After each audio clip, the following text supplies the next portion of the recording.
how many of you actually keep track of how much waste you produce per week? No? I do. Are you talking about? Alright, most people don't, and it's not exactly something people look forward to, oh, well, that's what I'm going to do this week. Well, what if you could lessen the waste that you produce per year without actually having to care about it? There's a lot of simple things you can do to lessen your carbon footprint. Why is this important, you might be asking now, right? Well, most of our forests, as most people know, have been destroyed. But do people realize that mountains in Virginia have been completely destroyed because of coal? People are suffering at memories they used to have climbing these and going through these beautiful woods and looking at it now and saying, my children will never get to experience this. People think, oh, well, we don't have to worry about our carbon footprint because that's, hundreds of years down the road. My great-great-grandchildren will be worrying about this. It's not our great-great-grandchildren, it's our children's generation. It's what we're going to be looking at when we're old. So, that's what I wanted to talk to you about today. On average, an American creates about 1,600 pounds of waste per year. And there are so many different ways you can lessen this amount. Like I said before, from simple to complex. I'm going to introduce you to 3 tools today. Our bodies, our houses and our yards, and the things we buy and supplies we use every day. Okay, first is our bodies. This is one that people like to ignore because most people don't want to, make sure, they want to kind of ignore the fact that factory farming produces 81% of greenhouse gases and, oh, if we just lessen our meat consumption a little bit, that'll help a whole lot. And where you're buying your food from is much more important than you might think. You buy vegetables from the grocery store, you think it's vegetables. What harm can vegetables do? Well, these vegetables are covered in chemicals. They get shipped from out of state, from out of the country sometimes. And you can lessen this carbon footprint by just going to your local farmer's market. Most cities have their own. These people use less chemicals. Not only is the food healthier and cheaper to buy, but it's better for our environment, better for our future generations. And paper or plastic? This is a question that you get asked at least once a week, right? Which is better? Well, what about neither? What about tote bags? What if you don't have to stick in landfills all of those bags each week or each month? And if you have to pick one, which is the better option? It'd be paper.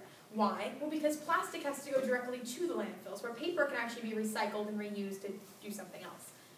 So 80% of water containers end up in landfills. Why is this important? Well, people think, oh, I'm using a water bottle, I'm so healthy, I'm drinking water. Well, why not just buy a water filter for your tap? Or why not just bring a reusable water bottle? They cost, what, $2 now? You can buy one from a dollar store. Use it for several years before it goes bad, instead of adding to our landfills. It's not exactly something we want to be staring at years down the road. Would you like to open your front door to mountains of garbage? I don't really think most people think of that as being beautiful. Okay, so our second tool is our homes and our houses.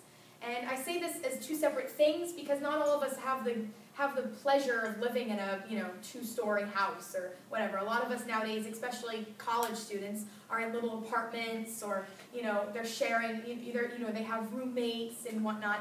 Yes, you can worry about, oh, how my house was made, how it was built.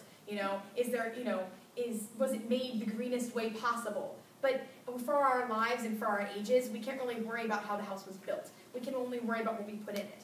Buying recycled furniture is one way to help. Instead of using more natural resources to create more, why not just buy something that someone else got tired of? Not only will it save you tons of money, which I know we're all worried about, but it will also save our environment and lessen your carbon footprint. Okay, so everybody likes having a garden, right? Well, buying only native plants and native flowers can also help Florida. When you buy a plant that, say, only came from Australia, but the flowers are so beautiful, you're killing all of our native plants. And what is this doing? It's destroying Florida's ecosystem. You're making it so that native plants can't grow where they usually would, and those plants are actually becoming extinct. Usually you only hear extinct when you're talking about animals. But it can happen to plants too. And years down the road, when Florida needs those things, everything works in a circle. When you don't have the proper plants in your garden, then your lawn won't survive as well.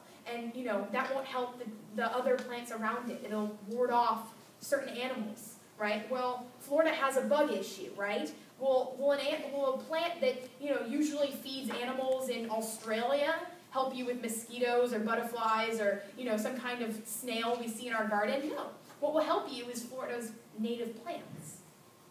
Okay. So lowering the hot water temperature from a standard 140 to 120 degrees saves 200 pounds of carbon per year.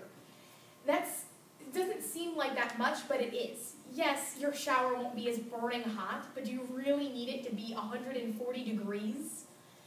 I don't think so. So why would you keep it this high other than to just, lower it a little bit and help your earth? No. Okay, sorry. No. There you go. Oh, there it goes. Nope, that's going back. Can I get it to go forward? Pull it this way. Yeah, down. There you go. Okay. There we go. Yay. All right. Okay, so one that most people think about when they think of your carbon footprint is your trucks, your cars, gas. How much do we use on a daily basis? Well, I call it the transportation obsession, because years ago, if you were to tell somebody that you were going to drive all the way to school and you lived 30 miles away, oh my God, you're crazy. But nowadays, we travel 30 miles a day without even thinking about it. 30 miles is nothing. 40 miles is nothing. 50 miles is nothing. But it can be something if you actually look at it. The amount of time you take in your car sitting at lights, is it really worth it? No. Why not just ride your bike or walk? That store that's just around the corner, you can easily ride your bike to. They make so much stuff to go on bikes now that if you want to go grocery shopping with your bike, it's actually possible. And it can be, like I said before, healthy for your bodies and better for our environments. And besides the fact that your children years from now won't have to look at you and go, well, then why did you choose to drive a truck when the grocery store was 1 mile away? So, okay. Scary fact, the average woman uses 12 chemical-filled products a day. I read somewhere in Just Be magazine that you would have to be, that most women use over 515 chemicals on their bodies just in the morning. That's through makeup, your moisturizer, your lotion, your shampoo, your conditioner, your, whatever else you use, skin tanning cream. All of these chemicals, not only are they bad for your health, but they harm our environment. How? Because all these chemicals go into the atmosphere, and you end up sitting there like, oh wow, well, now we've got these really bad pollution issues. I wish I would have just not worn makeup for 4 years with people come to school slathered in foundation, mascara, eyeshadow, all this stuff. Why aren't we beautiful enough without it? Okay, so replacing 5 incandescent bulbs with compact fluorescents will save $60. Yes, being energy efficient will help our Earth, but it also helps with your money, with your wallet, with your pocketbook. So why not? That's it. Hopefully you learned something. Yay. Done.